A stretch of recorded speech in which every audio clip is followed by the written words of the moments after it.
إله إلا الله قبل كل أحد لا إله إلا الله بعد كل أحد لا إله إلا الله يبقى ربنا ويفنى كل أحد لا إله إلا الله قبل كل أحد لا إله إلا الله بعد كل أحد لا إله إلا الله يبقى ربنا ويفنى كل أحد لا إله إلا الله قبل كل أحد لا إله إلا الله بعد كل أحد لا إله إلا الله يبقى ربنا ويفنى كل أحد لا إله إلا الله قبل كل شيء لا إله إلا الله بعد كل شيء لا إله إلا الله يبقى ربنا ويفنى كل شيء لا إله إلا الله قبل كل شيء لا إله إلا الله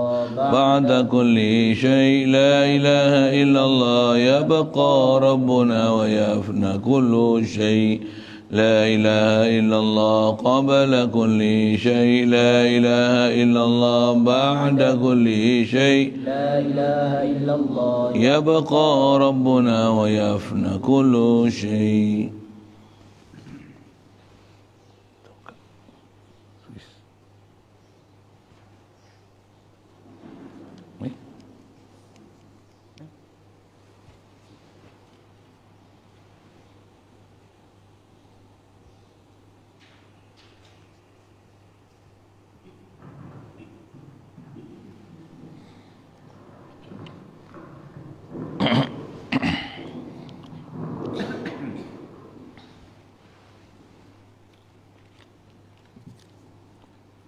Bismillahirrahmanirrahim. Alhamdulillahirabbil alamin.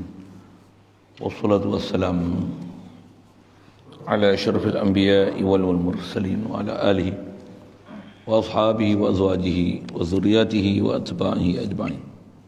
Wa ba'du. Kata musannif rahimahullah taala, adapun dikata Tuhan itu kaya daripada tiap-tiap barang yang lainnya, telah wajib baginya 11 sifat. InsyaAllah kita nak sambung atas apa kaedah yang disebut oleh pengarang yang terdekat, suka banyakkan kita tafakkur, zikir, fikir, fikir, zikir Allah Ta'ala. Bahkan besar nikmat boleh tafakkur ke Allah Ta'ala. Tafakkur pun ada, kita dah belajar semua disiplin-disiplin, pasal kita tak boleh fikir hakikat zat. Yang kita boleh fikir ialah apa yang ada pada kita, dengan apa yang ada pada kita mendalilkan dia.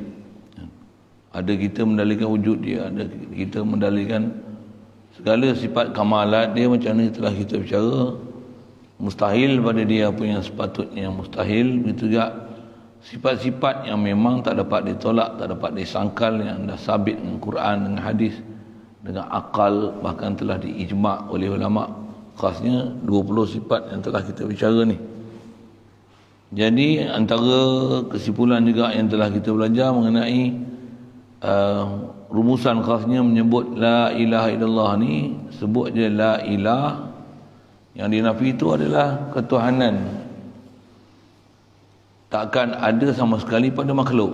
Itu yang dinafi, bukan nafi Tuhan, bukan nafi makhluk, tapi menafi ketuhanan takkan ada pada makhluk, melainkan Allah jua yang bersifat ketuhanan. Asal 2 ayat tapi disusun dalam bentuk demikian untuk qasrus sifat al-mawsuf.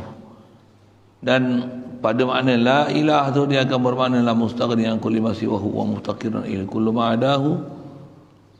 Dengan itulah disuruh kita berzikir dan hadirkan hati dengan tafakkur. Sebut je ilah, faham Allah ghani, kita fakir. Bahasa lainnya, kita berhajat, Allah dia saja boleh menunaikan hajat makhluk, makhluk tak boleh tunai hajat makhluk.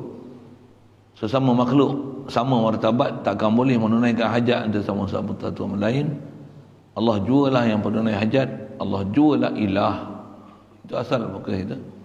Jadi antara makna mudah untuk hadir hati supaya boleh faham ke Allah Ta'ala, kataan hajat lah. Kita berhajat ke Allah, semua makhluk berhajat ke Allah Ta'ala. Allah dialah penunai hajat, pemberi hajat, pengurni hajat. Selain pada Allah Ta'ala tak boleh menunaikan apa-apa hajat pada kita. Mereka tak boleh menjadikan walaupun sebesar zarrah makhluk, air, pasir, Allah saja boleh mencipta, mengada, meniada. Semestinya bila sesiapa tak boleh mengadakan zat, tak boleh mengadakan sifat, tak boleh mengadakan af'al, tak boleh. Dengan sebab af'al dia boleh hasil asar sesuatu, tak mungkin. Jadi yang memang memiliki segala sesuatu hanya Allah, makhluk takkan boleh ada apa-apa melainkan dengan apa kekurniaan daripada Allah yang Maha Mencipta.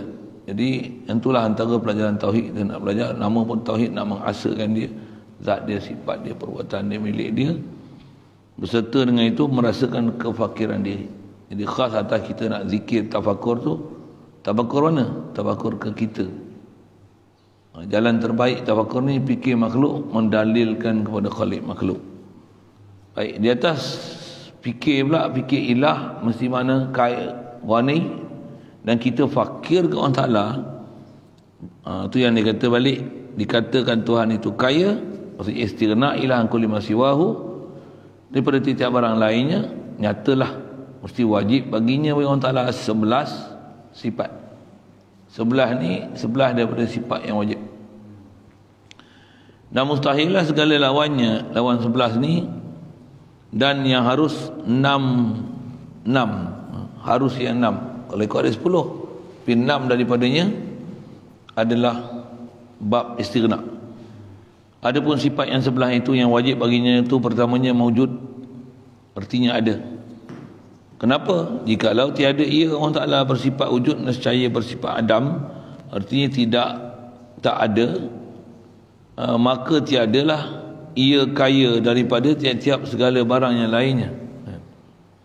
Kenapa kata tak kaya? Dia berhajat pada siapa mengadakan dia.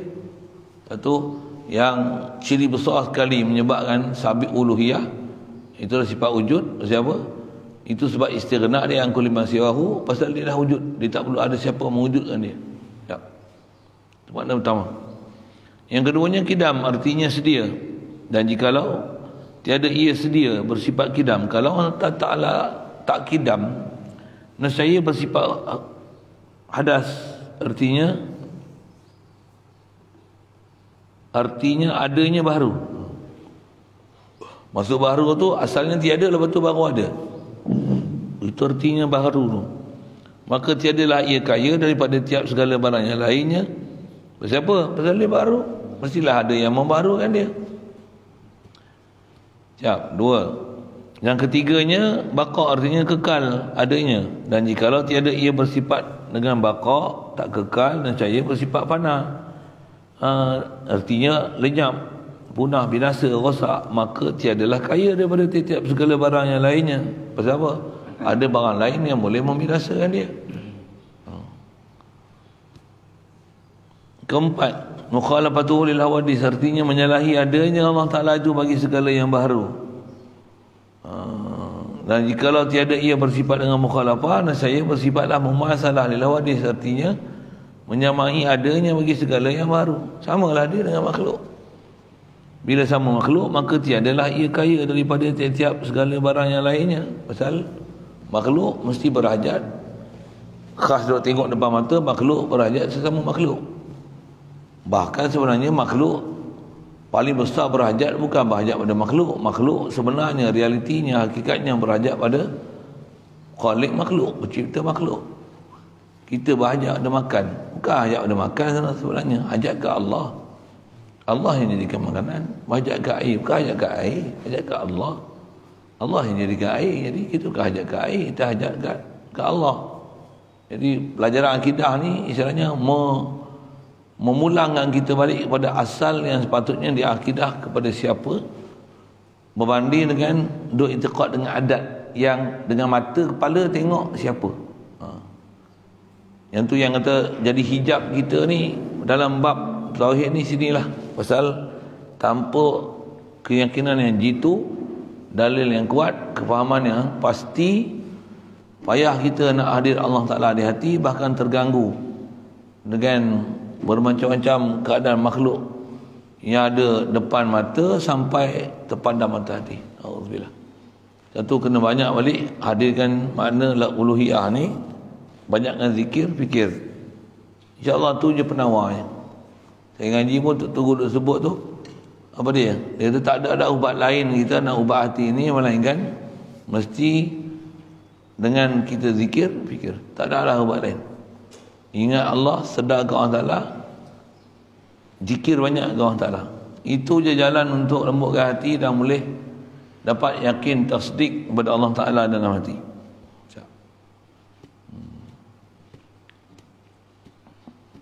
Semata-mata nak terlalu ubat ke makan sesuatu ke, ataupun zikir semata-mata ke tanpa belajar ilmu untuk memahami dan mengenali Allah Ta'ala, tak selesai tak?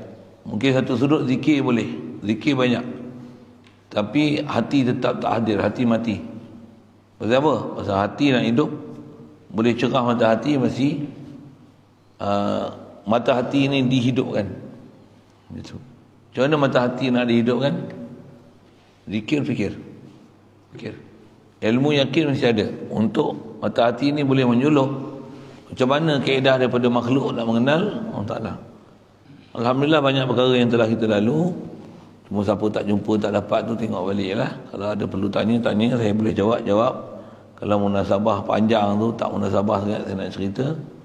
Kalau saya boleh ringkaskan, saya ringkaskan balik. Pasal tak semua orang boleh ikut pada awal itu.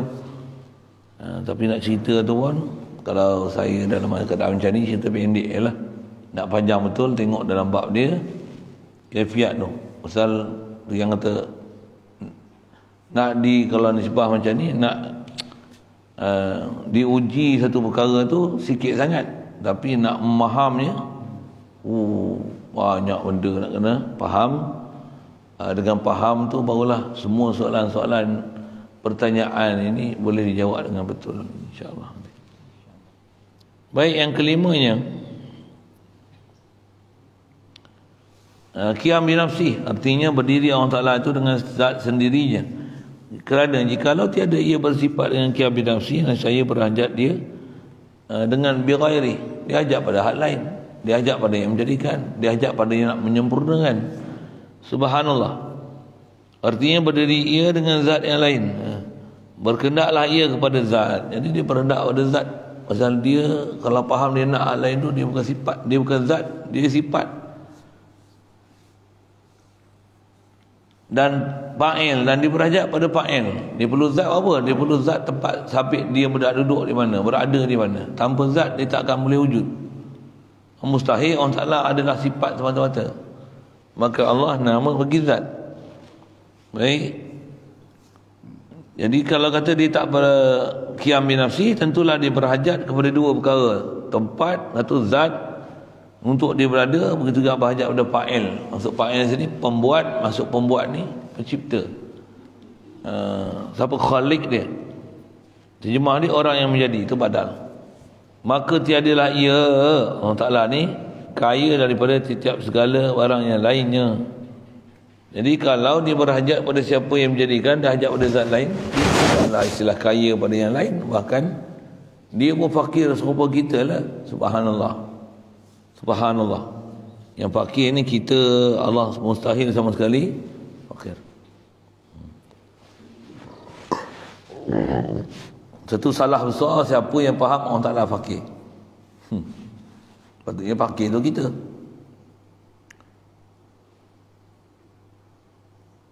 Quran sebut macam mana?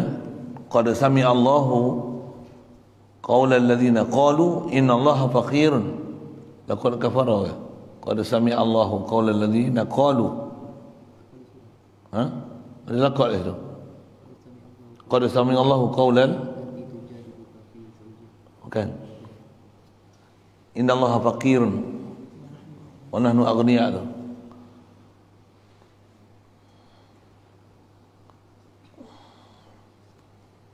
Qad kafara alladzina kafaru. Qad sami'a Allah, qad sami'a Allahu qaulal ladzina qalu, qaulal ladzina qalu innallaha faqirun wa nahnu aghniya. Bercampur-campur macam-macam kan. Laqad kafara allazina qalu inna Allah salisu salasa. Qad sami Allahu qawla allazina qalu inna Allah faqirun. Laqad sami Allah qawla allazi qalu inna Allah faqirun wa nahnu aghniya. Qad kafara. Laqad Laqad laqad sami Allah. Laqad sami Allah qawla allazina qalu inna Allah faqirun wa nahnu aghniya. laqad kafara. Bukan qad kafara. Laqad sami Allah. Laqad sami Allah. Okey, laqad sami Allah. Nak cerita apa? Siapa-siapa yang di sebalik intiqad dia kata Allah lah fakir, kita pula kaya. Salah besar kita. Cuma kat kita ni kita tak katalah orang Taala fakir, tapi kita rasa kita kaya. Maksud kaya tu apa? Kita rasa kita tak berhajat. Okey, free. Nanti yang kata ada benda masalah kita ni. Macam mana masalah? Kita tak rasa Allah yang beri kita segala-galanya. Kaya tu maksudnya kita rasa macam tak perlu Allah Ta'ala. Tiap kadang nak berjalan pun tak rasa perlu Allah Ta'ala. Nak makan pun tak rasa perlu Allah Ta'ala.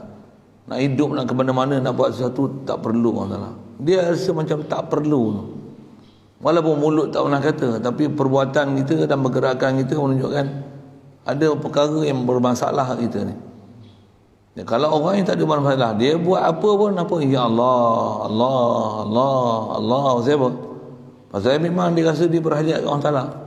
Sama ada kita dalam keadaan dapat nikmat ataupun dapat bencana, di sebalik nikmat, kita akan sentiasa berasa berhajat ke Allah. Kalau kita tak belajar akidah, kita akan rasa sama juga berhajat ke makhluk. Ajakkan duit, ajakkan makan, ajak tempat tinggal, ajak minyak, ajak pemimpin, ajak ke parti, ajak ke rumah, ajak ke hutang, ajak. Itu ukur adat, ukur antara cause effect, sebab musabab. Hakikatnya kalau ukur akal macam mana? Tiada siapa menunaikan hajat kita melainkan Allah. Laluan dia bagi tunai itu dia tak bagi direct, dia bagi indirect. Yang dia bagi direct ni dia bagi kita ada, itu direct. Istilah ulama lah. Dia bagi kita hidup direct. Maksudnya tak ada makhluk mana campur tangan dalam bab tu untuk beri, untuk sampai ke kita. Bagi kita akal, bagi kita iradah, kudrat, sama basar, kalam. Yang tu dia bagi dengan tanpa perantara. Memang datang daripada Allah Ta'ala semata. Yang itulah tempat nak tafakur untuk merasakan kita ni fakir Allah Ta'ala. Fakir itu sebut 4 kali apa? Fakir zat, fakir sifat, fakir afal, fakir asar ke Allah Ta'ala. Kita tak boleh bagi asar sendiri. Itu disiplin ilmu tu memang kena mantap dengan faham dia tu. Lepas tu baru nak boleh zikir ni nak boleh bawa. Baru dengan sebut Allah, la ilaha illallah, dia ke mana tu? Baru akan boleh dapat rasa tu, kata dapat zauq tauhid, dapat zauq rasa kerdilnya diri, hinanya diri, rendahnya diri, fakirnya kita, berhajatnya kita Allah Ta'ala. Yang inilah sebaik-baik keadaan hamba. Satu, kita belajar ni bukan sebarang belajar, kita belajar ni belajar macam mana yang Nabi Rasul ajar pada para sahabat. Belajar macam mana nak rasakan fakir dan berhajat ke Allah Ta'ala. Terima kesusahan, kesenangan, tetap Allah adalah dia rujuk. Baik.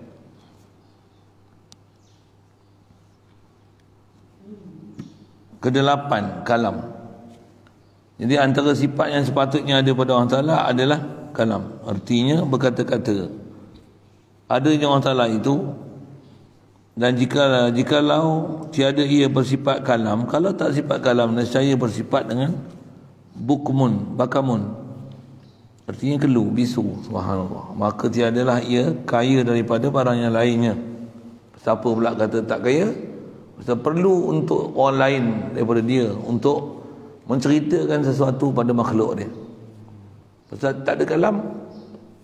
Subhanallah.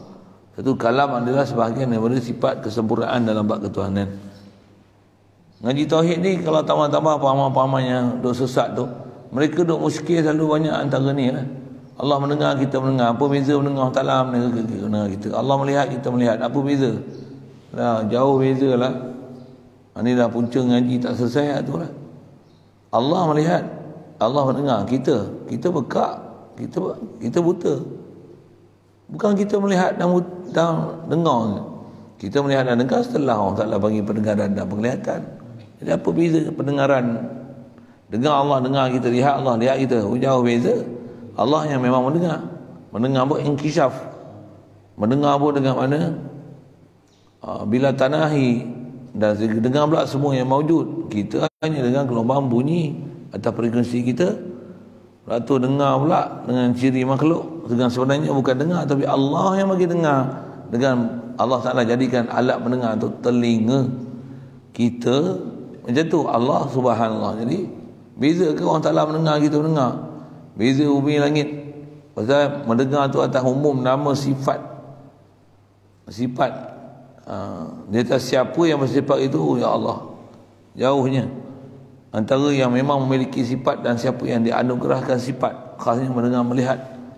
Kita sebut ni kalam ni. Siap. Ya, orang Ta'ala dengan kalam dia boleh menceritakan apa dia nak cerita. Satu memang sabit kalam dia. Siap. Kesembilannya sami, artinya mendengar. Adanya Allah Ta'ala itu, Allah Ta'ala dengar ada dia. Ni kita bicara dah, dengar ada pasal Allah, zat dia mawujud. Lagi dah mendengar. Disebut takat tu ya. Okey, apa alasan dia kata mesti Allah Ta'ala mendengar? Kerana jikalau tiada ia bersifat dengan sami, nescaya bersifat dia asam, saya dia tuli, subhanallah.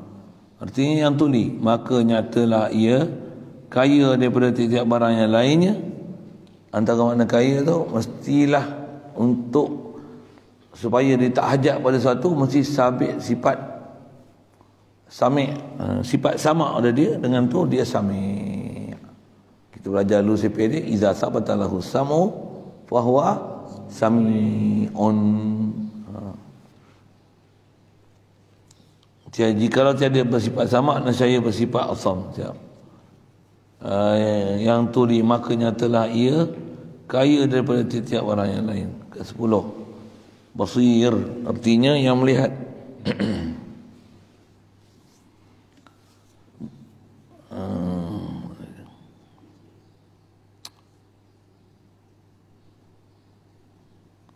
Melihat adanya Allah Ta'ala. Jadi Allah Ta'ala dia lihat ada dia, zat dia. Dan jikalau tiada ia bersifat dengan sifat basir, hujah sekali lalu, kalau dia tak sifat basir, dan saya bersifat yang a'ma, maksudnya yang buta. Artinya yang buta, yang tiadalah ia kaya daripada tiap segala barang yang lainnya. Ke-11, mutakalim, artinya berkata-kata adanya Allah Ta'ala. Adanya berkata-kata tu bagi Allah Ta'ala. Dan jikalau tiada ia berkata-kata, nescaya bersifatlah abkam, terjemah dia bisu yang keluh, maka tiadalah ia dikatakan kaya daripada tiap-tiap barang yang lainnya. Atau kita sebut lepas, kaedah ulama kita sebut dengan mestilah ada pada Allah Ta'ala sifat yang boleh menolak daripada dia sebarang sifat naqais, sifat kekurangan. Masuk kekurangan tu apa? Nanti dia akan berhajat pada hak lain untuk menyempurnakan segala keperluan dan kehendak dia. Jadi mesti sabit pada dia sama, basar, kalam. Itu antara lain lah kita pernah bicara itu.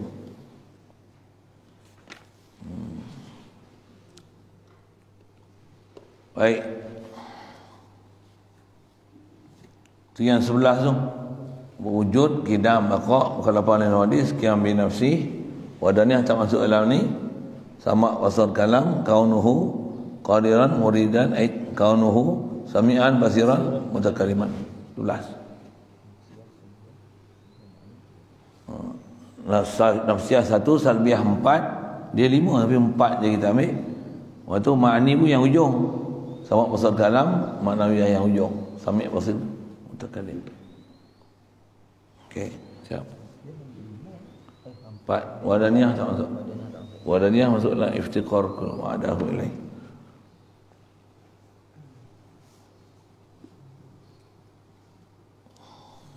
Baik.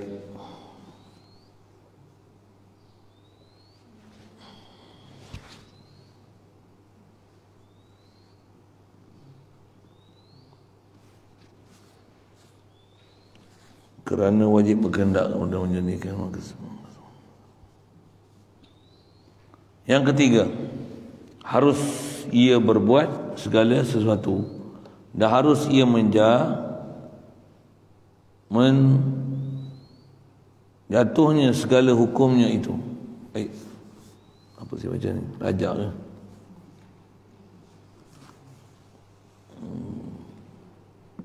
Enam harus. Adapun enam yang harus itu, pertama harus ia berbuat segala kemungkinan. Baik. Ini nak masuk harus pula. Adapun yang harus itu, selalu kita sebut satu, tapi kita ni disenarai 10. Jadi 6 daripada dia masuk segenap, 4 daripada 10 tu masuk dalam iftiqar. 6 yang harus itu, pertama harus ia berbuat segala kemungkinan. Antara harus ni apa dia? Harus orang Ta'ala buat benda kemungkinan. Tiada wajib. Yang kedua, harus tiada perbuat, tiada juga. Harus perbuat tiada juga wajib. Harus tiada perbuatnya, ini sesuatu tiada.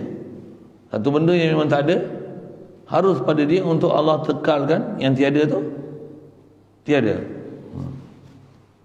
Harus juga. Maka jikalau tiada harus, kalau Allah tak harus, yang tiada tu tetap dikekalkan tiada, dan nescayalah wajib ia. Kalau tak kata harus, nescaya wajib-wajib atau mustahil ia. Maka nyatalah ia kaya daripada setiap barang yang lain je. Kerana wajib berkehendak kepada yang menjadikan. Kerana kalau kata wajib atas dia untuk jadikan satu, maksudnya ada yang mewajibkan dia untuk menjadikan. Kalau mustahil buat sesuatu, maksudnya ada yang boleh menegah dia dan memustahilkan dia untuk membuat sesuatu kehendak dia. Maka dia bukan Tuhan masa tu. Pasal ada yang mewajibkan dia, dia ada yang memustahilkan dia. Jadi Allah Ta'ala ni harus untuk dia buat apa-apa yang nama mungkin. Yang itulah menunjukkan ghani dia. Siapa? Dia boleh buat apa sekehendak dia, tiada siapa boleh menghalang dan tiada siapa boleh memaksa dia untuk dia buat sesuatu. Itu kata dia kaya. Maka ia sempurna ketuhanan itu ketika harus ia berbuat segala sesuatu itu. Di antara setiap satu apa dia nak buat harus, itulah menunjukkan kata dia kaya. Dia tak ajak apa-apa, tiada satu boleh memaksa, membuat atau meninggal buat sesuatu. Itu ghani. Dah harus ia menjatuhkan segala hukumnya itu. Dah harus Allah Ta'ala untuk jatuhkan, untuk dilaksanakan segala ketentuan dia. Keempat, harus tiada perbuatnya. Keempat, harus tiada perbuat oleh Allah Ta'ala akan segala ketentuan dia. Ya.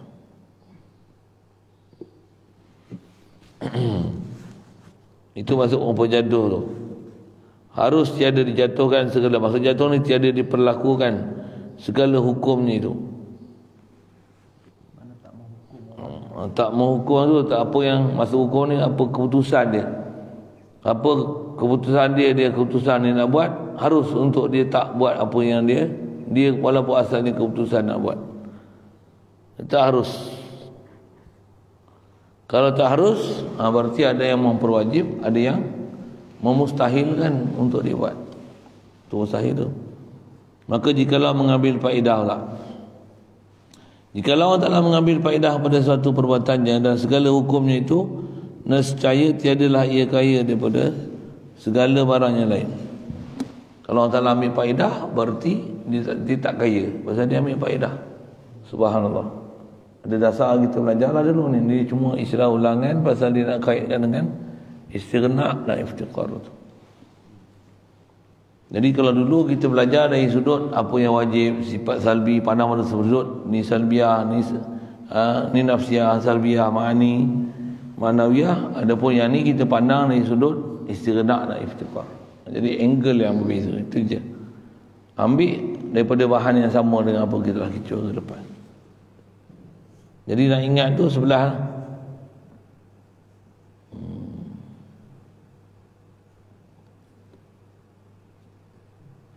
Baik. Jikalau mengambil faedah ia kepada segala perbuatannya dan segala hukumnya, nescaya tiadalah ia kaya daripada tiap segala sesuatu barang yang lainnya. Kelima, harus ia menjadikan segala yang ada ini dan harus menjadikan kuat itu. Ya. Dan boleh memberi bekas keenam, dan boleh memberi bekas keenam, harus pula ia tidak menjadikan kuatnya. Yang keenam, harus tak menjadikan kuatnya. Harus menjadikan, mustahil.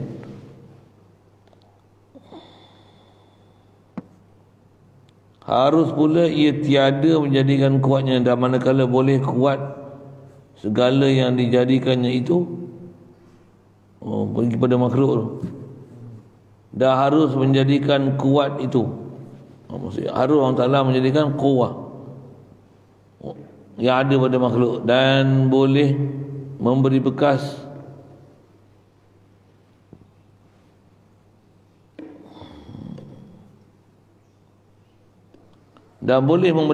sebab harus Allah Ta'ala nak bagi bekas dengan sebab makhluk atau tak beri bekas.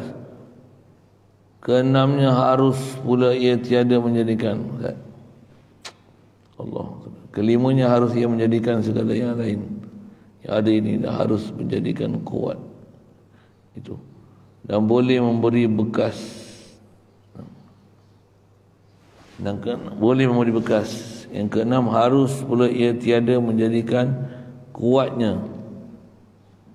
Jadi yang keenam, Allah Ta'ala tak jadikan kuat pada makhluk dia, harus juga. Itu je sebenarnya dia sebut. Dan manakala boleh kuat segala yang dijadikannya itu memberi bekas. Baik, kalau andai kata Allah Ta'ala buat makhluk ni bila dah kuasa, gajah ni ada kuasa dia sendiri. Kalau macam ni lah faham tauhid, nescaya tiadalah Tuhan itu kaya daripada tiap-tiap barang yang lainnya. Istilahnya Allah Ta'ala tak goni. Maksud apa? Ada makhluk yang bila dia buat, makhluk ni tak hajat pada dia, makhluk tu lah goni pada Allah Ta'ala. Subhanallah. Mana ada makhluk yang akan boleh berlepas diri pada Allah Ta'ala? Mana ada? Subhanallah. Subhanallah. Kaya daripada tiap segala barang yang lain. Kerana berkehendak Allah Ta'ala itu kepada tolong kuat segala yang dijadikannya pada setengah perbuatannya, seperti makan boleh mengenyangkan. Kalau makan itu sendiri boleh mengenyangkan, makan banyak boleh mengantukkan, dengan sendirinya tiadalah dikehendaki Allah Ta'ala.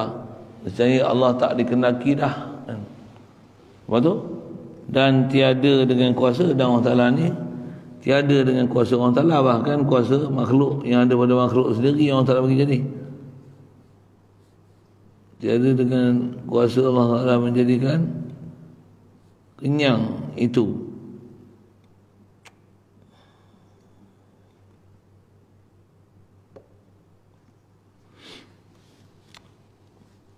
Tiada dengan kuasa Allah Ta'ala menjadikan kenyang itu. Kalau jadi dengan sendirilah, baca balik, nak faham ayat dia tu saja. Ada benda berakidah kita dah cerita dah pun. Nak faham bahasa dia tu.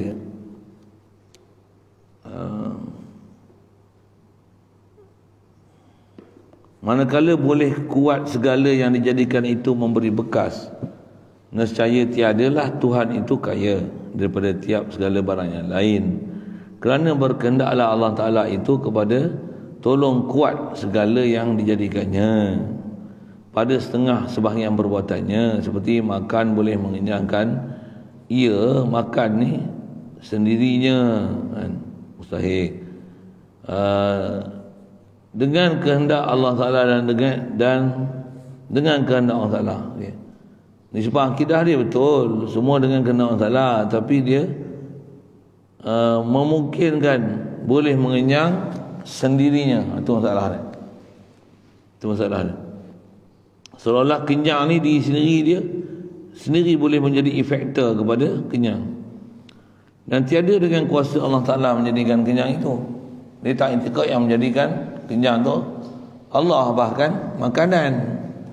Dan demikian lagi api mengangus ia, dan air membasahkan dan memutuskan, dan cahaya menerangi, dan kayu dan kain menutup aurat, dan ubat, kain untuk menutup aurat, ubat untuk menyembuhkan penyakit, dan racun yang membunuh, dan mati yang menjadikan dan mani. Ejaan mata pun halus sangat. Dan mani yang menjadikan anak, dan biji-biji yang menjadikan batang-batang pokok, dan akar, dan daun, dan cawang, dan ranting, dan bunganya, dan buahnya, atau diamnya sekalian makhluk itu, yang menjadikan sekaliannya itu sendirinya. Tiadalah kuasa Allah Ta'ala, maka itu mustahil. Yang ni sebab kita duk belajar dalam akidah, makhluk tak boleh bagi mudarat manfaat. Makhluk ni laluan saja. Ambil bahasa laluan tu lah. Pasal itu kaedah paling mudah lah. Nak ajar, nak bagi kita faham. Untuk kita faham akidah ni, yang makhluk laluan, tetap laluan. Sampai bila-bila pun laluan. Bukan hakiki makhluk buat. Kita hanya buat dari satu sudut. Nampak macam kita ikhtiar, tapi sebenarnya bukan ada apa pun kita buat. Bahkan semua datangnya daripada Allah Ta'ala. Dia lah pembuat hakiki. Baik. Jadi kalau anda kata dibuat api, air, apa semua, air, api, apa saja yang ada pada makhluk ni dengan zat dia sendiri boleh memberi bekas dengan zat dia sendiri. Salah tu, bab akidah tu salah besar. Bahkan dari segi istilah dia boleh jadi syirik, kufur. A'udzubillah. Maksud apa? Istilahnya menduakan Allah Ta'ala. Istilah menduakan Allah Ta'ala buat makhluk, untuk memahamkan makhluk boleh buat makhluknya perbuatan sendiri. Salah besar tu. Salah besar. Baik, maka yang itulah kata dia, boleh makhluk ni dengan diri dia sendiri, zat dia sendiri, ada kuah sendiri, boleh buat sesuatu. Itulah mustahil sekiranya itu dijadikan. Yang mana pula?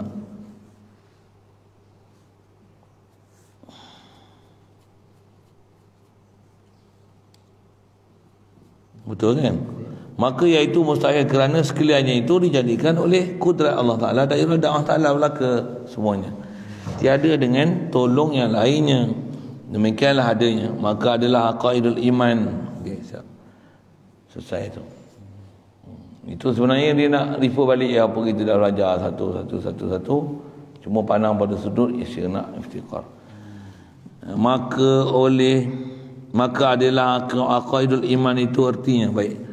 Nak balik pada istilah aqaidul iman, simpulan iman. Pasal apa panggil simpulan iman? Dia ada ibarat macam ada banyak benda, banyak elemen, lepas tu ikat. Jadi apa wujud tidak baqa' mukhalafah dan hadis. Atau kita bercakap istighna ni, ada istilah iftiqar. Istighna ni wujud tidak baqa' mukhalafah dan hadis. Qiyam bi nafsi, itu sama' basar kalam, sami' basar mutakallim 11. Lepas tu iftiqar tu ada 9. Apa dia? Wadaniyah, kudrat iradat, ilmu hayat. Itu qadiran muridan aliman hayan. 9 ni sebab kenapa makhluk semua pasti akan berhajat kepada Allah Ta'ala, tiada pada yang lain. Itu sekali lalu. Jadi inilah dipanggil aqaidul iman. Artinya simpulan iman yang dia terkandung pada perkataan kaya Tuhan. Jadi kita belajar semua tu wujud kita baqa' mukhalafah lil hadis, qiyam nafsi. Jadi kalau atas angka istighna tu 11, istighna iftiqar tu 9, campur dua-dua tu semua tu dalam kata sifat Allah Ta'ala. Ya. Pertama ni kaya daripada setiap satu barang yang lain. Yang 28 iaitu 11 daripada tak disebut 28 je nah. Selalu kita sebut 11. Yang ni boleh jadi 28. iaitu sebelah daripada yang wajib. Sebelah yang wajib lah, betul?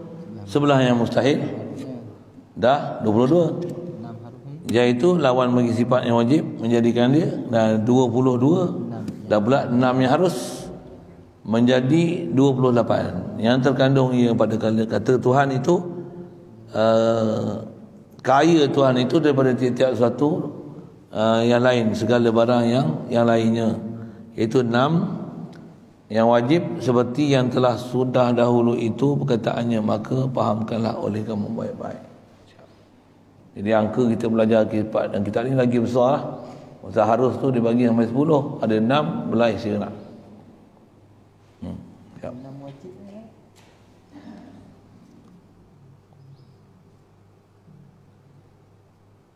6 wajib seperti yang telah sudah dahulu. Pada kata kaya Tuhan itu daripada tiap-tiap segala barang yang lainnya, iaitu 6 yang wajib seperti ini. 6 ni 6 yang harus tu lah. 6 ni mesti, bila sebut kata harus pada orang Ta'ala, 6 ni wajib. Wajib ni bukan wajib akli. Wajib ke mana? Mesti sabit 6 daripada 10 untuk yang ni sabitkan ke orang Ta'ala, yang telah dahulu tu. Jadi kalau perhati tu boleh jumpa yang tinggal lah itu. Boleh jumpa? Nanti simak. Jadi 8. Ha? Semua 10 tak dalam harus. Kan ada yang nombor 3, ada nombor berapa tinggal? Nombor 5 tinggal. Sini nombor 5 apa? Keempat, kelima.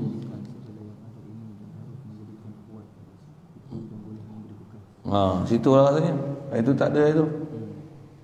Itu nombor 5 itu kan. Yang kita tengok 10 sifat harus tu. Dia dah tu. Alhamdulillah. Tak cari kita pun jumpa dah. Mana tertinggal tak? Kan ada itu yang 10 tu. Saudara. Yang kitab kita ni muka surat. Kada cerita harus tu. Lama dah. 14, 15 tak? 15 tak? 15. Kitab yang baru ni 15. 15 juga. So yang bekas kuatnya 7 bawah. Ketiga, harus ia berbuat perbuatannya dan segala hukumnya, tiada mengambil faedah. Keempatnya, harus tiada menjadikan segala yang ada ini dengan kuatnya. Dengan tiada boleh memberi bekas kuatnya itu. Yang kelima, tak ada kan? Apa dia? Harus dia menjadikan makhluk dengan ada kuat tu.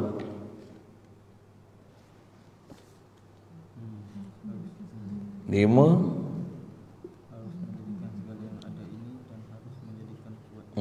harus.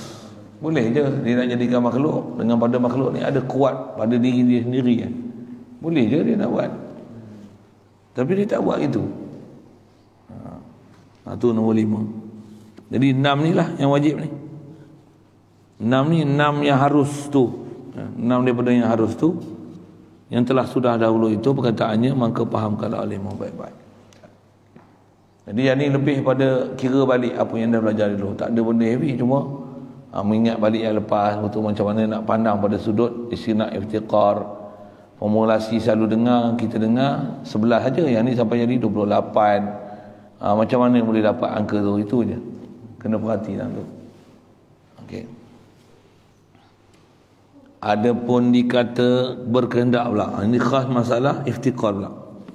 Adapun dikata berkehendak kepada Tuhan itu, tiap-tiap segala barang yang lainnya itu, wajiblah bagi Tuhan itu ada 9 sifat yang wajib, dan mustahil segala lawannya 9 dan 18. Dan iaitu 9 juga. Yang pertama hayat.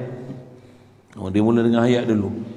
Hayat artinya hidup adanya Allah Ta'ala, dan jikalau tiada ia bersifat dengan hidup, saya bersifat mayat. Saya tak syarah tu.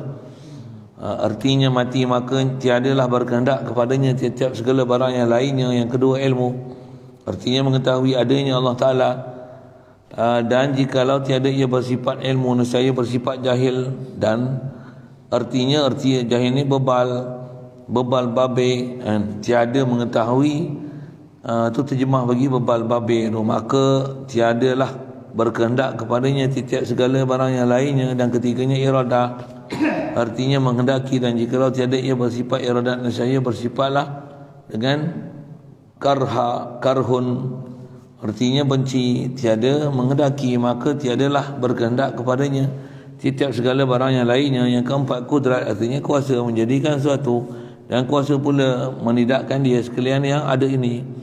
Dan jikalau tiada ia bersifat dengan kudrat, nescaya bersifat ajzun, artinya lemah, maka tiadalah ia berkehendak kepadanya setiap segala barang yang lainnya. Nescaya makhluk tak berhajat pada Tuhan yang lemah. Yang kelimanya hayyun, artinya yang hidup adanya. Ada hayat tentu sambil hayyun maknawiyah dia. Adanya itu. Dan jikalau tiada ia bersifat dengan yang hidup, nescaya mayat. Dan artinya yang mati, maka tiadalah ia berkehendak kepadanya setiap segala yang lainnya. Yang keenamnya alim, artinya yang mengetahui adanya Allah Ta'ala itu. Allah Ta'ala ni ada dia dengan ada yang ada ilmu, ada mengetahui. Dan jikalau tiadalah ia bersifat dengan alim, nescaya bersifatlah ia dengan jahil, artinya yang babai, maka tiadalah ia berkehendak kepadanya setiap segala barang yang lainnya.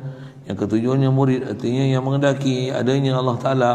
Dan jikalau tiada ia bersifat dengan murid, nescaya bersifatlah karihun, bersifatlah ia karihun, artinya yang benci, maksudnya yang tak ada kehendak dia.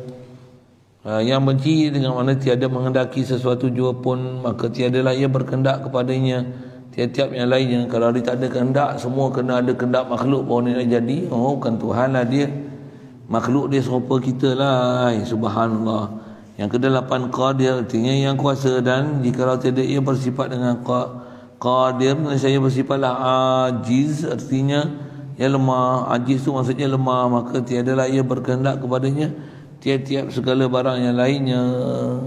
Yang ke-9, wahdaniyah, artinya asa adanya Allah Ta'ala itu. Dan jikalau tiada ia bersifat dengan wahdaniyah itu, nescaya bersifatlah ta'addud, artinya berbilang-bilang. Ia dua, tiga atau lebih, maka tiadalah ia berkehendak kepadanya tiap-tiap segala barang yang lainnya. Dari tak satu berpecah lah makhluk. Satu, Tuhan dua, Tuhan tiga, subhanallah. Satu aja ilah ni. Tiadalah berkehendak pada segala yang lainnya. Itulah 9 sifat yang wajib bagi zat Tuhan kita Maulana Jalla wa Azza itu. Mustahilah segala lawannya yang terkandung pada kita berkata tiap-tiap segala barang yang lain kepada Tuhan itu. Dan 4 pula daripada segala yang baharu yang masuk ia pada kata berkehendak. Jadi yang itu 9, kemudian kata dia masuk 4 pula daripada yang harus ni. Yang masuk pada kata berkehendak tiap-tiap segala barang yang lainnya kepada Tuhan itu, iaitu ada 4 lagi tambah daripada yang harus ni. Apa dia?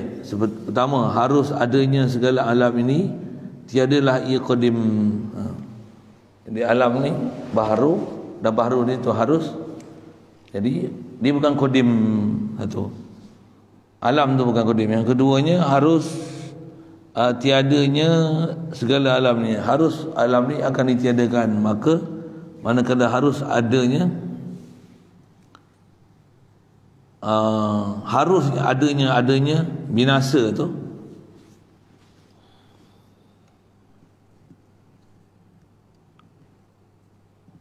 Kalau ada harus binasa, itu saya baca tu, langkah tidak. Maka manakala harus adanya, maka berkenaan ia kepada Tuhan itu dan setiap segala yang lainnya. Dan saya setiap yang lainnya akan berhajat pada sesuatu. Siapa? Binasa, mesti ada yang membinasakan. Dan jikalau qadim ada alam ini, kalau alam ni qadim pula, nescaya tiadalah ia berkehendak padanya pada yang menjadikan. Mustahil juga. Tiap-tiap segala barang yang lain. Dan manakala tiada ada alam ni, nak kata alam ni tak ada, maka tiadalah boleh berkehendak kepada Tuhan itu tiap-tiap segala barang yang lainnya. Siap. 2. Yang ketiga, harus kepada Tuhan itu menjadikan sekalian yang ada ini dengan serta segala perangainya. Ini tengok dalam mungkinan tu pun disebut dah tu. Maksud segala perangai ni segala tabiat. Dia buat satu makhluk dengan tabiat dia. Jadi seolah-olah tabiat tu beri bekas. Nisbah Allah Ta'ala nak buat boleh je. Tiadalah memberi bekas segala perangai. Tapi yang ni dia buat dengan tidak memberi bekas. Segala sesuatu itu seperti perangai api api umpamanya tiada boleh mengangus sesuatu yang kering. Yang keempat, harus tiada dijadikan segala perangainya makhluk ni. Dan jikalau boleh seperti perangainya dan memberi bekas dengan sendirinya baik. Siapa dia tak buat gitu? Kerana kalau dia api ni buat api-api sendiri, zat api boleh mengangus, nescaya tiadalah ia api ini berhajat kepada Tuhan kepada Allah Ta'ala itu. Setiap sekalian yang lainnya, nescaya taklah semua makhluk akan berhajat kepada Allah Ta'ala. Keadaan itu mustahil. Kerana terkayalah ia makhluk ni dengan segala perbuatannya, perangainya makhluk, tabiat dia sendiri, makanya telah terkandung pada kata berkehendak kepada Tuhan itu tiap-tiap segala barang yang lainnya, maka menjadilah 22 simpulan iman. Mana 22? 9 wajib, 9 mustahil, 18, 4 yang harus. 18 tambah 4 22. 22 simpulan iman, iaitu 9 daripada yang wajib tu, 9 daripada yang mustahil dan 4 daripada yang harus, menjadi 22. Maka yang 22 ini dihimpunkan dengan dua kalimah, dengan 28 yang dahulu daripada kaya Tuhan dengan istighna ni, daripada tiap segala barang yang lainnya, menjadi 50 simpulan iman dalam la ilaha illallah tu saja. Selalu kalau kita belajar kitab lain, la ilaha illallah Muhammad Rasulullah 50. Yang ni la ilaha illallah tu saja dah jadi 50. Dan terhimpun sekaliannya itu pada kata la ilaha illallah, maka adalah maknanya la ilaha illallah itu la mustaghniya an kulli ma siwahu. Lepas tu wa muftakiran ilahi kullu ma adahu illallahu mustaghniyan an kulli ma siwahu wa muftakiran ilahi kullu ma adahu. Nak cerita apa? Makhluk ni takkan ada sifat terhajat pada satu, kaya pada setiap satu, semua makhluk berhajat pada dia, melainkan Allah jugalah yang bersifat kaya pada setiap satu, yang makhluk takkan berhajat pada dia. Jadi dua-dua tu diartikan dengan makna uluhiyah. Apa dia? Ilah tu dengan makna uluhiyah, cuma nafi ilah ni daripada makhluk. Makhluk tak ada sifat uluhiyah tu sama sekali, melainkan Allah. Allah apa? Allah lah zat yang pada dia ada segala sifat uluhiyah. Artinya tiada Tuhan yang kaya daripada tiap-tiap barang yang lainnya, dan tiada berkehendaklah kepada Tuhan itu oleh tiap-tiap segala yang barang yang lainnya, melainkan Allah Ta'ala juga itulah Tuhan yang kaya ia daripada tiap-tiap segala barang yang lainnya, dan berkehendak ia oleh tiap-tiap sekalian barang yang lainnya itu. Siap. Itu rumusannya. Jadi la ilaha illallah 50 atas kaedah kitab ni. Maka hendaklah dipahamkan baik-baik akan maknanya itu akan perkataan ini. Maka kerana inilah berkata Syekh As-Sanusi rahimahullah ta'ala dalam syarah kitabnya Ummul Barahin, wa qad nassal a'immatu ala annahu la budda min fahmi ma'naha wa ila la yantafi biha sahibuha fil inqazi minal khuludi fin nar. Dikata, dan sesungguhnya telah menyatakan segala imam-imam, ulama-ulama dalam bab akidah ni yang jadi ikutan kita. Bab imam ni mesti terjemah imam ikutan kita, yang kita dah ikut dia tu imam. Bahawasanya adalah tak dapat tiada daripada faham akan maknanya. Tak dapat tidak, mesti faham makna. Dengar elok, faham makna, bukan faham terjemah, mesti faham makna. Apatah lagi boleh faham huraian satu-satu. Masya-Allah, bestnya. Tapi antara rumusan muka dapat tu kita belajar ni, yang lepas belajar tafsil, ni belajar ijmal. Apa ijmal? Sebut berapa-berapa masuk ni. La ilaha illallah 28. La ilaha illallah ni ba istighna 28, iftiqar 22. Campur jadi 50. Yang tu nak kena ambil formula tu sikit. Tu je. Jadi kena faham betul-betul makna dia, bukan terjemah. Dan jikalau tiada ia faham, maka maknanya dua kalimah ini, nya itu apa? Dua kalimah syahadah ni ataupun dua ini ialah istighna dan iftiqar tu, dan saya tidak boleh manfaat dengan kalimah ini orang yang mengatakan daripada kekal. Dengan kalimah itu orang yang mengata daripada kekal. Dia tak boleh nak beri manfaat daripada kekal di dalam neraka, daripada dalam neraka. Allah. Jadi kalau orang sebut memang tak faham apa-apa ni, belum tentu boleh melepaskan dia daripada api neraka. Orang yang memang boleh jamin lepas surga, istilah dalam Arab pun disebut najat, dapat najatun, dapat kelepasan daripada api neraka ni, dengan syarat masih betul akidah dia. Tambah pula dengan betul faham dia apa yang masuk dari istiqdah iftiqar ni dengan apa syarah ulama. Boleh pula buat ta'at zuhir pula dalam keadaan sentiasa menepati piawaian yang dikehendaki dalam syarak untuk mengesahkan ibadat dia, zuhir dan batin dia. Ya. Dan kata Syekh Muhammad Al-PJJ, ni PJJ pula, itu pinjanya Panjiji, ni PJJ dalam Hasyiah Sanusi. Pasti macam ada je PJJ ni kat rumah. Kalau PJJ tu memang tak senang. PJJ ada tengok tu satu hal. Ada kata macam ni, li'anal ulama radhiyallahu ta'ala anhum qad ittafaqu ala annahum man jahila ma'naha ala annahu man jahila ma'naha la hadza lahu fil Islam bal huwa minal kufar, na'udzubillah, majusiyin. Ya Allah, la tu'kalu zabihatuhu wa la tahillu munakahatuhu, la tarisu wa la yurasu. Siapa dengar ni kalau tak mau tobat nyanyi sajalah. Bukan saya kata, saya tolong baca ayat dia. Artinya kerana bahawasanya segala ulama yang telah radhiyallahu ta'ala anhum, ulama-ulama ni di atas kata mesti kena kenal, wajib, perintah pun mesti kenal. Para ulama ni berkata mereka itu sesungguhnya telah muafakatlah sekalian mereka itu ulama atas bahawasanya barang siapa orang yang beban, yang tak kerti, bodoh, bengong, yang tiada tahu ia akan makna dua kalimah syahadah ni, tak faham untuk istighna iftiqar tu, tak erti apa bala ni, nescaya tiada diperoleh baginya pada agama Islam ini, akan tetapi nescaya tiada perolehnya baginya pada agama Islam ni. Tiada peroleh, saya tak ada habuan dia dalam agama Islam. Kalau tak faham la ilaha illallah, tak ada habuan dia dengan Islam. Pasal tak ada satu habu benda pun bahaya Islam yang dia faham pun dia Islam. Islam pakai baju Melayu, Islam masuk Jawi, Islam pasal kecil-kecil dah kena azan iqamat, dah kena buat akikah. Satu sudut je memang dapat agama Islam, tapi itu saja ke Islam yang nak dipelajari.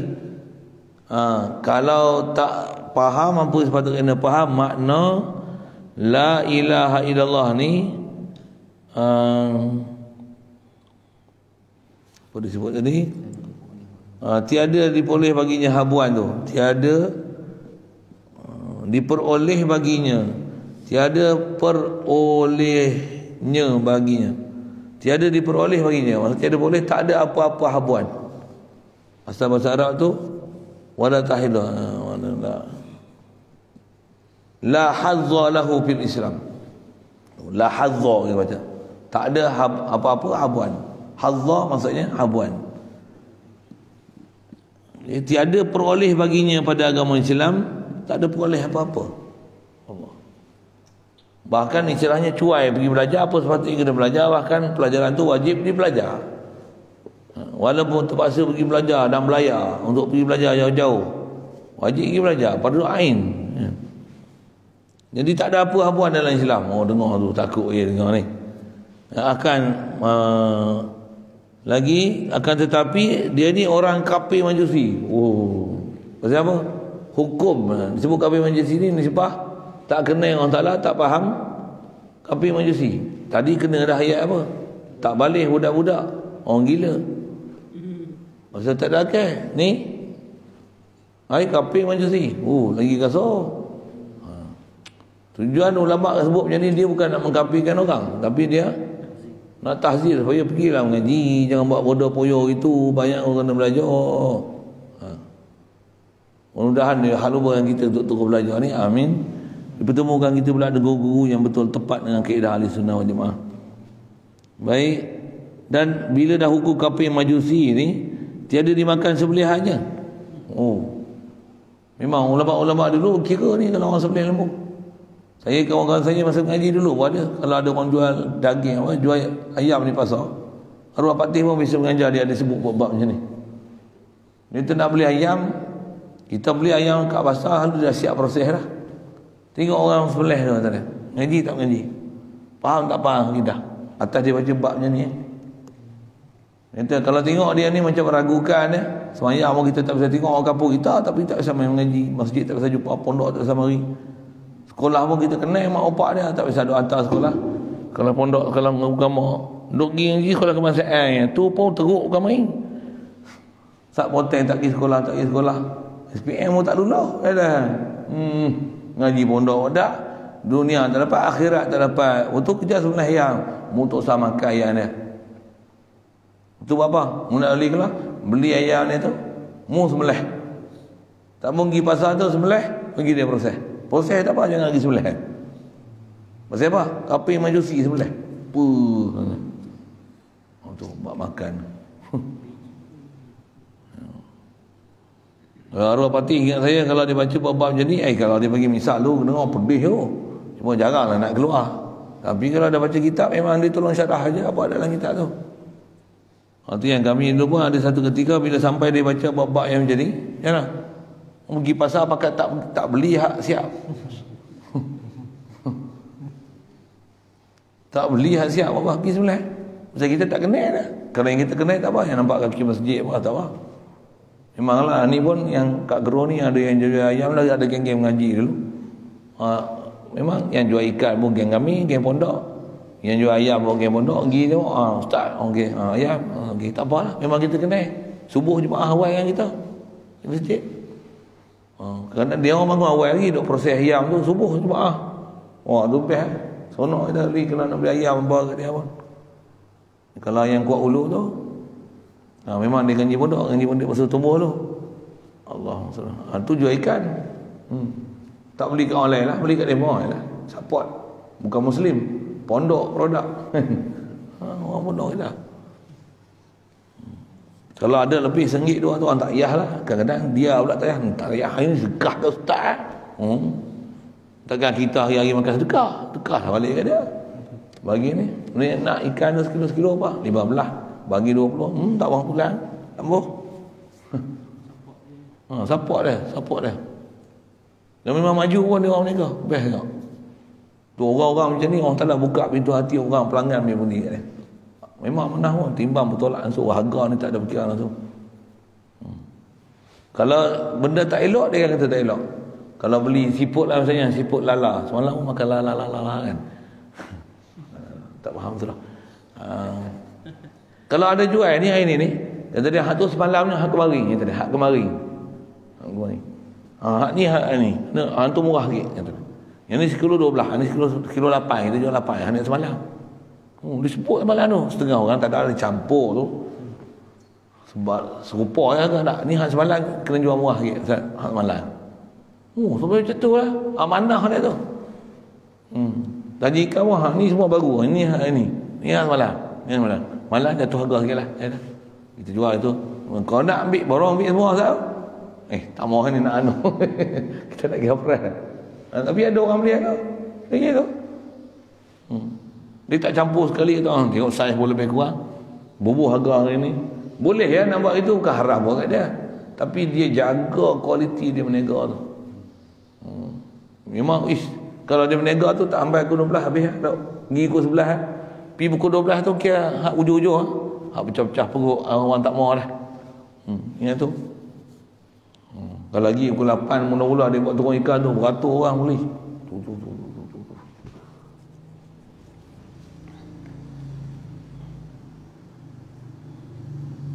Nak cerita apa ni? Cerita sembelih tadi. Dah sembelih. Dah sembelih. Tambah pula Wahabi sebelah je nak makan. Nak makan?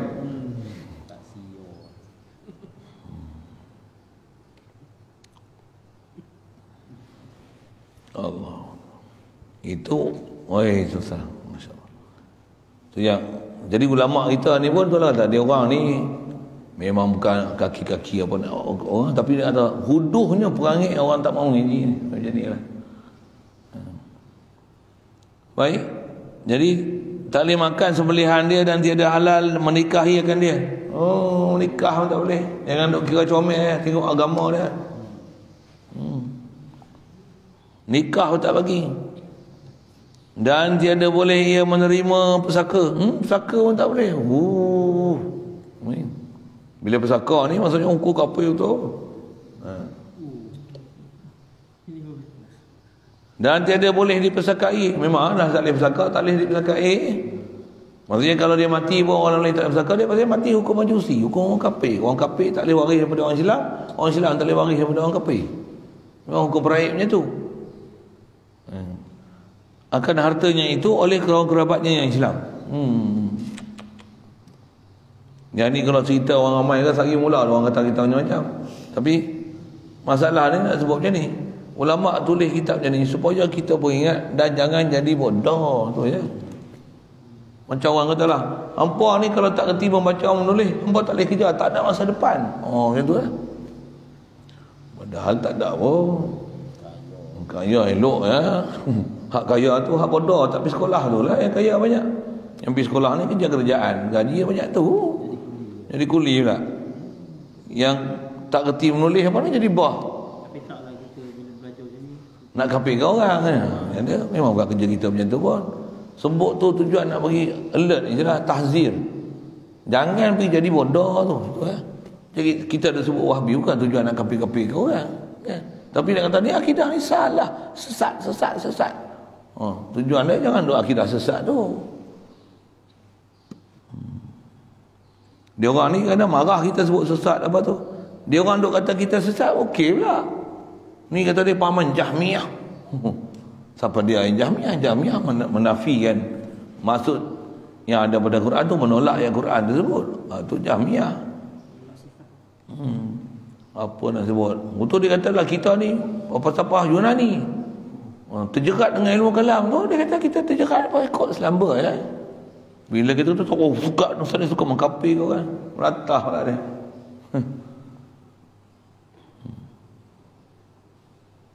Na'udzubillah.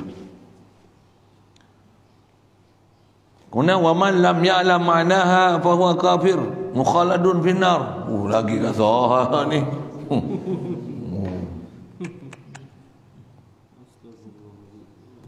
Wa in shalla wa shama ramadhana wa hajja baitillahil haram. Tu yang kata bukan boleh pegang zahir ya. Akidah rosak. Ni ya. Tambah kita duduk akhir zaman ni. Kita boleh tengok buktinya. Disebut ni sebenarnya kalau zaman kita lah kita boleh tengok depan mata sebenarnya apa keadaan disebut. Nak ni kata. Barang siapa orang yang tiada tahu akan makna dua kalimah syahadah ni, yakni kalimah la ilaha illallah Muhammad Rasulullah ni, apa maksud khasnya kita bicara istirna iftiqar apa ni, maka iaitulah orang yang kafir yang dikekalkan akan dia dalam api neraka.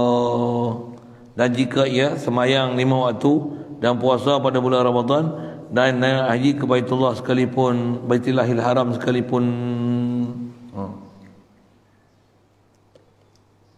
Yang asal saya nak sebut tu yang kalau kita perhati masyarakat kita ada orang macam ni duduk sembahyang, puasa, haji. Tapi dia kafir. Ada tak? Ada. Mana tahu? Tengok mulut dia cakap apa. Sembahyang. Dia boleh kata semua agama di Malaysia ni sama saja. Islam ke, Yahudi ke, apa Kristian ke, Hindu ke, kita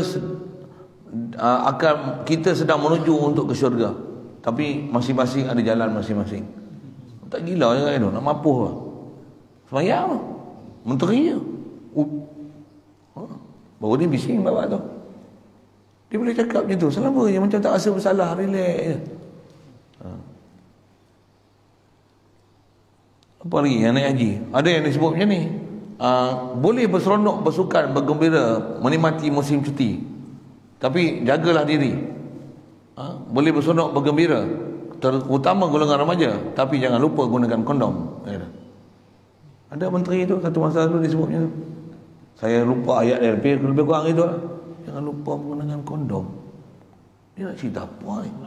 Ada yang disebut macam ni. Dia kata boleh berseronok bergembira, tapi kena ada ilmu, jangan sampai mengandung. Dia kata. Bayang ada menteri cakap macam ni. Menteri orang Islam ni. Arab ni. Menteri kata ada hak, orang kafir ada hak masing-masing dia. Tu semua bahaya-bahaya tu. Orang kafir pun ada hak untuk nak minum arak.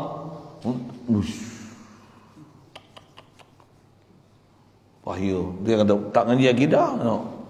Walaupun hang sembahyang, walaupun hang puasa, perkataan tu boleh jatuh murtad. Tang bodoh tu satu, dia ulama sebut macam ni dah. Apa yang kita nak sebut ni, perzahiran percakapan dia tentang apa dia faham tentang Islam tu boleh membatalkan Islam dia. Pasal apa? Pertama, dia menghalalkan tu. Dia kata berseronok bergembiralah, tapi jangan lupa pakai kondom. Apa maksud dia ni? Maksudnya dia kata nak berzina pun berzina lah. Zina lah, tapi seks selamat. Tu bahasa dia. Seks selamat lah itu. Kata kalau nak berseronok pun pastikan jangan sampai mengandung. Kena ada apa ni cakap macam ni. Kenapa? Semua agama adalah sama. Sama apa weh? Kataan ni kalau perhati, kalau memang kalau maksud dia nak menghalalkan yang haram tu, habis itu apa lagi? Nak kata apa? Macam mana pun atas kaedah syarak pastikan nanya. Awak cakap macam ni pasal apa? Nak kata benda ni halal ke? Tambah dia bila diri dia kata macam ni. Saya tak kata halal, saya kata boleh. Saya kata berseronok aja. Saya tak kata halal. Oh pula. Macam satu masa dulu kan, lama dah ni. Dia kata apa? Ibu-ibu tunggal. Dia kata apa? Darurat tak ada kewangan, boleh jual maruah dia. Jual maruah dia untuk menyara sara hidup. Gila ni. Dia, bila dipersoal dia, saya bukan kata halal, saya kata harus. Tuhan kata, insya-Allah. Takut kita dengar. Yang ni betul lah orang kita cakap.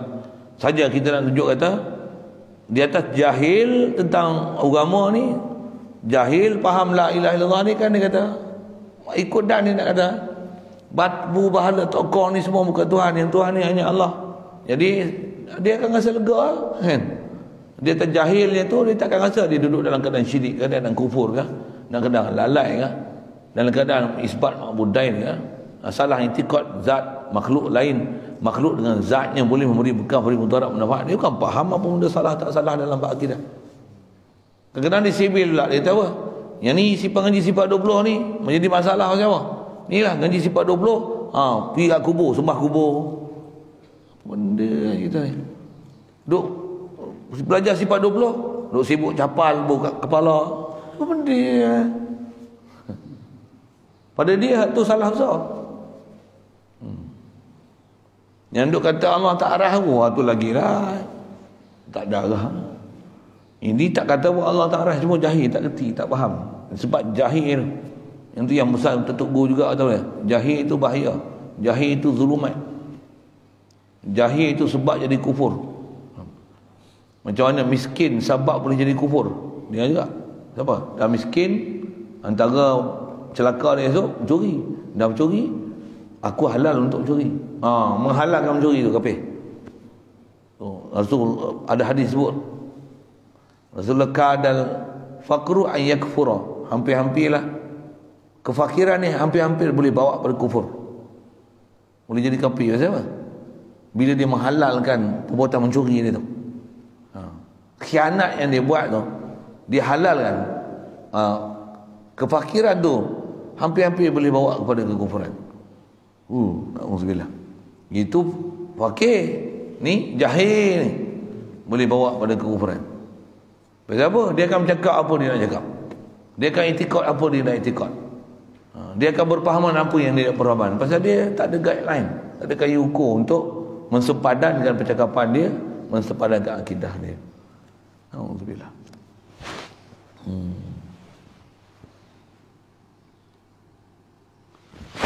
Dan lagi beberapa banyak perkataan ulama yang mengatakan demikian itu memadalah akan kita perkataan ulama yang 3 orang ni.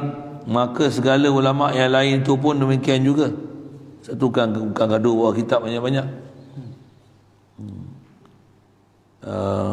Demikian juga perkataannya mengambil dalil mereka itu daripada firman Allah Ta'ala dalam Al-Quran dan daripada hadis Nabi SAW. Tiada lagi hamba sebutkan di dalam risalah ini dalil Quran dan hadis itu. Kemudian daripada sudah mengetahui pada perkataannya pada kalimah la ilaha illallah itu daripada nafi dan isbat dan maknanya dan wajib dan mustahilnya dan harusnya, maka wajib pula diketahui oleh orang yang aqil baligh pada syarat mengetahui serta mengiktikadkan akan barang yang wajib pada segala Rasulullah. Alhamdulillah, bab ketuhanan habis dah kita. Kitab pun separuh ni. Alhamdulillah, satu sudut dah selesai. Selesai apa? Selesai baca lah. Lekat tak tahulah banyak mana. Mudah-mudahan jadi jugalah ya, daripada tak lalu langsung. Ni ada kita ni tu yang mengaku je lah, tu yang banyak munajat, ya Allah doa macam kami mengaji habis dah. Satu sudut rasa lega dah habis mengaji. Dah selesai ke? Belum lagi. Kalau saya ngaji arwah Fatih pun dia kata apa? Kami lagi lah kau mengaji satu kitab. Dengan dia yang sehari 14 kitab, 15 kitab sehari. Kat dia sehari 15 kitab. Tu ngaji dengan orang lain sampai zaman saya dulu sampai 30 kitab sehari. Nak ada apa? Allahumma salli alaihi wasallam. Apa nak sebut lah dia kata. Sebut tu dia lupa dah. Ada pesan dia datang mengaji tu. Oh ya Allah. Sebut tu jadi lupa dah. 10 kitab, 1 kitab. Lupa lah. Nak kata mengaji tu, ngaji 1 kitab, 10, 15 kitab.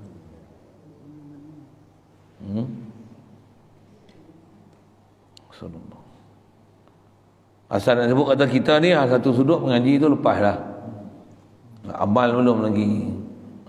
Nak kata gini. Ni kita ngaji satu kitab. Fatih dulu saya mengadak dengan dia dulu. Memang sehari, kalau hari yang dia mengajar tu 14 kitab, 15 kitab. Dalam mengaji 15 kitab pun dia kata macam mana? Dia kata kita ni mengaji pun takat ni lah kata dia. Mengaji. Bukan tak boleh tengah mana pun. 15 kitab lah tu. Tak boleh tengah mana pun. Ulama dulu kau jenuh cerita daripada kita lah.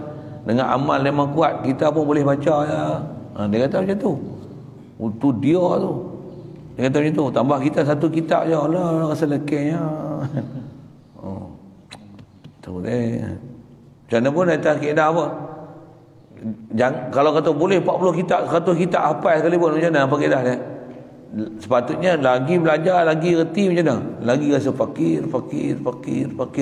Inilah sepatutnya buah yang jadi yang kita, akhlak yang akan terhasil bila kita mengaji apa dia? Makin rasa berhajat pada Allah Ta'ala lagi, makin rasa terlalu kerdil yang pencapaian kita apa yang sepatutnya dicapai. Nikmat mengaji itu satu dah. Kalau boleh nak bagi semua orang mengaji, macam mana kita faham betul tu nak bagi semua orang faham, dan macam mana kita boleh beramal tu kalau boleh nak bagi semua orang boleh beramal, bahkan kita mengaku kita pun amal tak terang mana. Tu kita hidup mesti atas prinsip tu. Memang kalau kita baca kitab-kitab lain pun disebut oleh ulama, memang tak boleh reda sekali dengan diri kita, rasa puas hati dengan pencapaian diri. Tak boleh. Walaupun contoh misalnya kita hafal Quran, baca Quran dengan selawat ribu-ribu, juta-juta, bohwi bahasa gitu dah. Sembahyang tak berhenti-henti, sembahyang pun dengan khusyuk hati.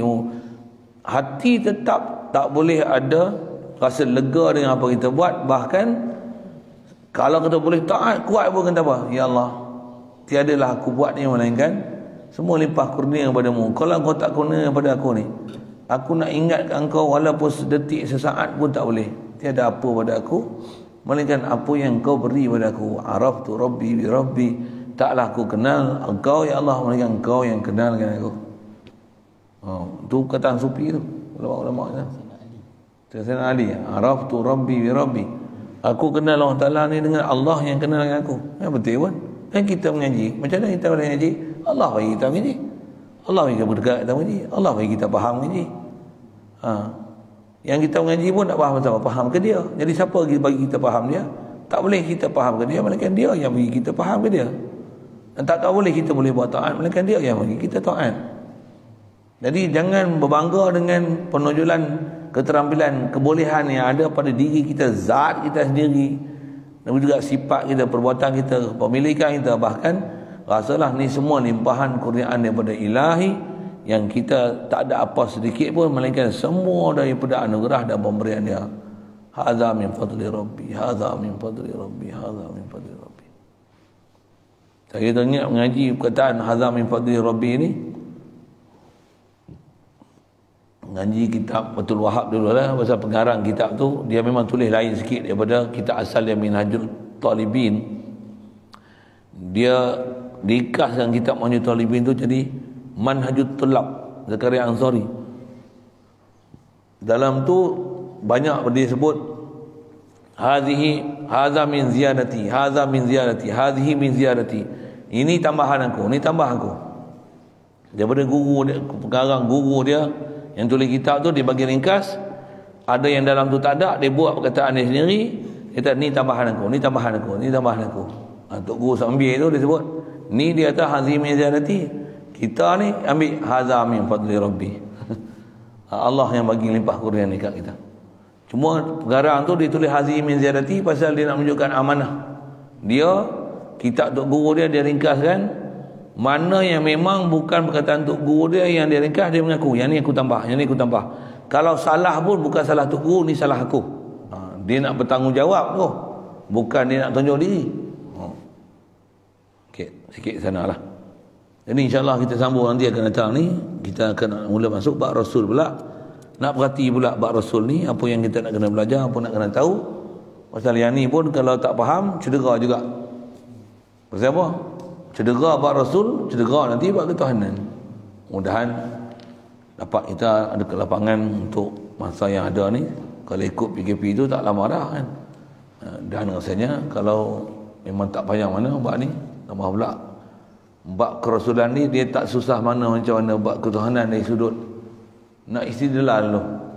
Bab ketuhanan tu dia memang susah dari sudut nak buka hijab, macam tu kot bahasanya, nak bagi hadir hati tu memang kena bersungguh sikit. Mudah-mudahan diberikan kesungguhan kita tu, amin ya Allah. Lepas tu bab Rasul ni dia tak susah, insya-Allah kita boleh rasa nanti tak susah tu, boleh macam itu Ada tempat-tempat dia nak kena peringat sikit, yang ni ada makna, jaga sikit, tak ni ada salah apa-apa. Ada tempat-tempat yang lubuk-lubuk dia, yang kita kalau lepas pandang di situ, kita rasa macam betul dah fahaman kita kat Rasul, kita tengok salah lagi. InsyaAllah mudah-mudahan boleh sampai kita ke situ. Ada soalan? Ustaz, dengar sikit. Saya dulu dah di kampung orang ni lah, orang yang ada jawatan sikit di kampung. Dia ada sembang dengan arwah saya dulu dekat kedai lah, dia dengar. Dia kata macam ni, dia kata kalau kita ni ikut hukum Islam, apa satu kita tak lebat. Tu orang-orang yang Ngaji ya? Ya ada mengaji lah tu, tapi bukan mengaji pondok lah. Mereka tu kira geng-geng terkemuka lah di kampung. Saya dengar sendiri. Kalau kita buat Islam ni, apa kita boleh buat? Maknanya mereka tu projek pinjaman, buat projek ni, buat projek ni. Kan ayah saya cakap lah, kita pinjam ni, riba dia tak kena ni, tak boleh. Kalau kita semua ikut hukum, apa satu dia buat. Tu saya dengar sendiri. Apa hukum orang macam tu? Dah mati lah semua orang geng tu. Allah. Mati dah orang ni. Bahaya. Itu yang kat kaedah kita, itu yang kena mengaji bab akidah dulu. Bila akidah tak ada, tiba-tiba diajar hukum syariat, dia akan rasa syariat ni beban. Itu masalahnya. Bila dia rasa syariat ni beban, tambah pula dia dah langgar dah hukum syariat tu. Kita kata riba, dia ada pengalaman dengan riba. Mengaji tauhid tak ada kan? Tak ada pula tu batas nak bertobat ke apa, tak ada. Bila kita kata ni riba, dia akan faham riba ni menyekat semua kebolehan yang ada pada dia. Itu yang jadi keluar itu tu. Kalau riba ni jadi semua haram ni, kita nak boleh buat apa? Ni tak boleh sana, tak boleh ni, tak boleh ni, haram ni, tak boleh. Duduk saja di rumah lah. Oh, satu bahaya. Jadi kalau faham tu bahaya ni, bahaya apa? Pasal apa timbul cakap macam ni, pasal apa? Akidah tu, dia tak faham siapa Allah Ta'ala, yang Allah turunkan hukum hakam ni. Pasal dia yang jadikan alam ni, tentulah dia tahu apa yang baik, tak baik untuk kita. Takkan kita tak percaya Nabi Muhammad SAW, dia yang bawa syariat ni, ya Allah cipta alam ni, Allah bagi buku panduan dari diri, yang tu kot bahasa dia, manual book daripada dia untuk kita pakai. Dengan itu akan membawa kesejahteraan kat kita. Di atas tak ada iman tu, kita akan kata susahlah buku ni, ni tak boleh, ni tak boleh, ni tak boleh, ni tak boleh. Itu masalah. Jadi ke orang yang tu, kena nak sebut inilah, kalau ada siapa bercakap kalau ni hidup ni, kena peringat lah dia tentang kesalahan cakap macam tu. Kalau orang yang dah mati tu, doa lah mudah-mudahan sebelum dia mati dia taubatkan, dia sedar kan, dia syahadah lain kan, dia sedar apa kesalahan ni, mudah-mudahan dah mati pun mudah-mudahan dapat keampunan Allah. Itu memang kaedah kita dalam masalah berdoa ni. Macam mana pun yang mana dah hidup, jagalah jangan sampai bercakap macam tu. Yang ni juga kalau saya tengok tok-tok petani, berbelah petani ni, sama serupa ya. Kalau ada orang tanya-tanya hukum, kadang-kadang dia tanya hukum ni tanya yang berat-berat sikit. Bukan berat apa. Bila dia tanya hukum ni, kita nak bagi jawapan tu, nanti jawapan tu akan menyusahkan dia. Sebelum dia nak bagi jawapan tu, dia akan cerita bab iman dulu. Baru ni pun saya tengok Bapa Li ya, dalam Facebook lah, buka agaklah Facebook tu. Orang tanya macam ni. Tanya ni, masalah masuk hospital. Kan cara apa hospital lah ni, duk masuk masuk air garam. Dia tanya lah, dia tanya bapa. Ada orang duk tanya, ya dah, macam mana nak solat duk di hospital, duk cocok buat air garam tu, ya dah. Untuk nak semayang macam mana? Kaifiat ada yang tak semayang langsung, ya dah. Ni saya bunyi petani. Ada yang tak semayang langsung, tu syukurlah. Ni ada nak semayang, tapi ada nak semayang, tapi dia tak tahu nak semayang, tak tahu kaifiat semayang, tak, kerana tu tak semayang, ya dah.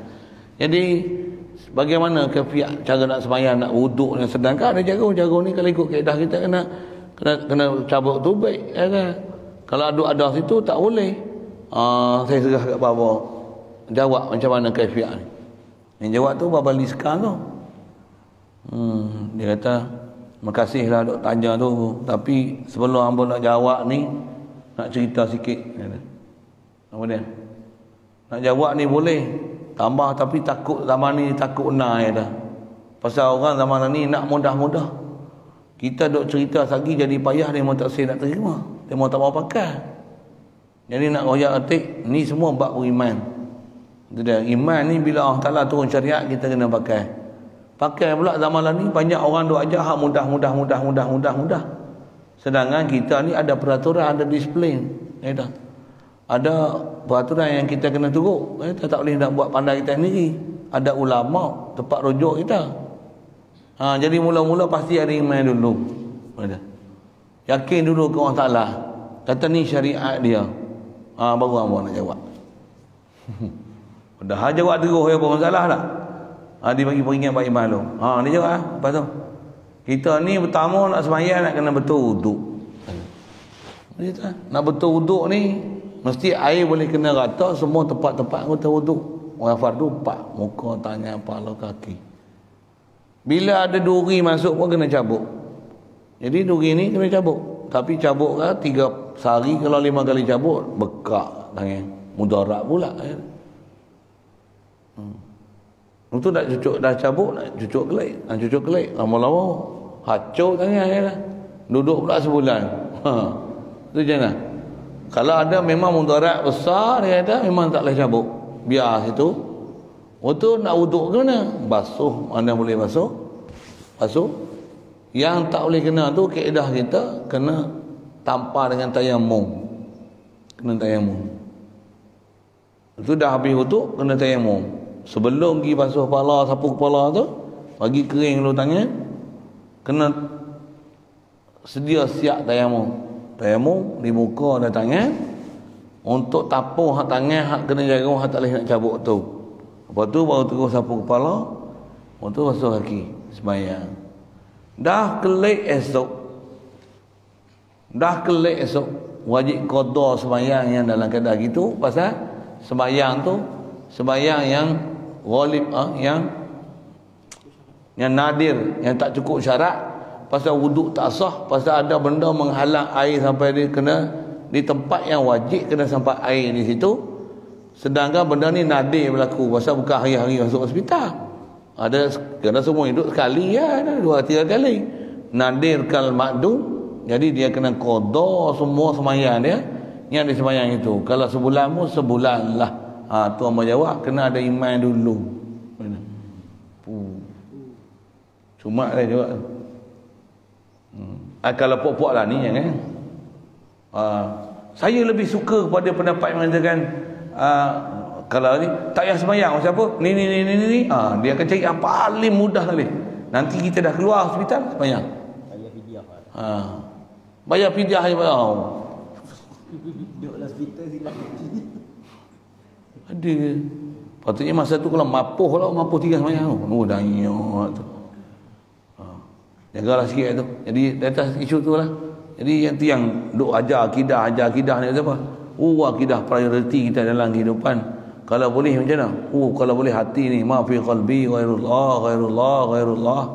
Kalau arwah Fatih tu dengan jauh memang dia sebut tu kan, dia masih ulang macam saya ulang ni. Hasbi rabbi jalallah ma fi qalbi ghairullah. Nak susuk lah hati dia. Bagi kata tak ada dalam hati kita, Allah jelah tempat kita rujuk. Memang arwah Fatih tu itu. Kalau tengah mengajar ni, kalau disebut ni, kita genuh je tak. Dia buka spek. Tangan gini, betul. Saya bukan reka tak, sama. Ngaji satu guru kan. Cuma saya pergi ngaji dulu, dia main masa tu dia budak lagi kan. Dia buka spek dia, kita genuh je nak. Dia duduk tu tengok. Bukan lama pun, tapi dia punya acting macam tu. Bukan dia acting, dia macam tu. Macam kita jauh tak darah kita genuh je dah. Allah.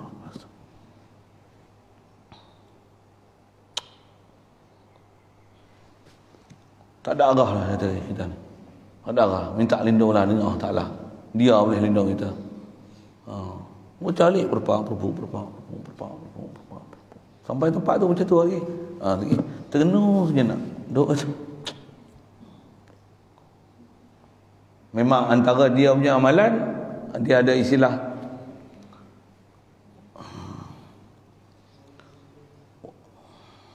apa istilah dia sebut wukuf qalbi yang ni.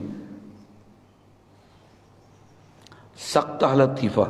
Dia ada istilah dia, tak lama tak sebut, nak lupa. Memang dia punya cara ni macam tu. Kalau zikir pun, lepas zikir tu la ilaha illallah, la ilaha illallah, habis tu berhenti ya, la ilaha illallah. Sini masuk hati, tunggu dulu. Lama kadang lama. Nak bagi apa? Nak bagi kata tawajuh hati tu, muraqabah hati tu, nazar hati tu. Kalau masa zikir tadi tak hadir pun, berhenti tu macam mana?